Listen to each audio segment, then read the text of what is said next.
Iran America இடையிலான போர் முற்றிலும் முடிவுக்கு வராததால் மத்திய கிழக்கில் பதற்றம் தொடர்கிறது. ஹார்முஸ் ஜலசந்தியை சரக்கு கப்பல்கள் கடப்பதில் சிக்கல் நீடிக்கிறது. எனினும் ஈரான் இந்தியா இடையிலான தூதரக அளவிலான பேச்சுவார்த்தையால் இந்தியா உள்ளிட்ட சில குறிப்பிட்ட நாடுகளின் கப்பல்களுக்கு ஈரான் அனுமதி அளித்துள்ளது. அந்த கப்பல்கள் மீது தாக்குதல் நடத்த மாட்டோம், சிறைப்பிடிக்கவும் மாட்டோம் என உறுதி அளித்துள்ளது. இந்த நிலையில் கடந்த சில நாட்களாக ஹார்முஸ் ஜலசந்தி பகுதியில் பயணிக்கும் இந்திய கப்பல்கள் மீது தாக்குதல் நடத்தப்பட்டு வருகிறது.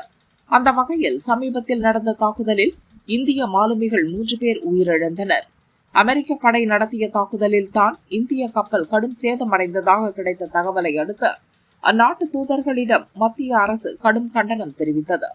இதற்கிடையே இந்திய கப்பல்கள் மீதான தாக்குதல் மற்றும் இந்திய மாலுமிகள் உயிரிழந்தது தொடர்பாக அமெரிக்க அதிபர் டிரம்ப் கூறிய கருத்துக்கள் சர்வதேச அரங்கில் சலசலப்பை ஏற்படுத்தியுள்ளன. ஈரானுடன் ஒப்பந்தம் செய்வது என்பது அர்த்தமற்ற நடவடிக்கை. அவர்கள் உண்மைக்கு புறம்பான தகவல்களை தொடர்ந்து பரப்பி வருகின்றனர். ஹார்முஸ் ஜலசந்தியில் இந்திய கப்பல்கள் மீதான தாக்குதலை ஒருபோதும் ஏற்க முடியாது. இதன் பின்னணியில் ஈரானின் கை இருப்பது கண்டிக்கத்தக்கது என ட்ரம்ப் கருத்து தெரிவித்துள்ளார். இந்திய கப்பல்கள் மீது அமெரிக்க படை தாக்குதல் நடத்தியதாக கிடைத்த தகவல்களின்படி நம் நாட்டு அரசு அமெரிக்காவுக்கு கண்டனம் தெரிவித்தது.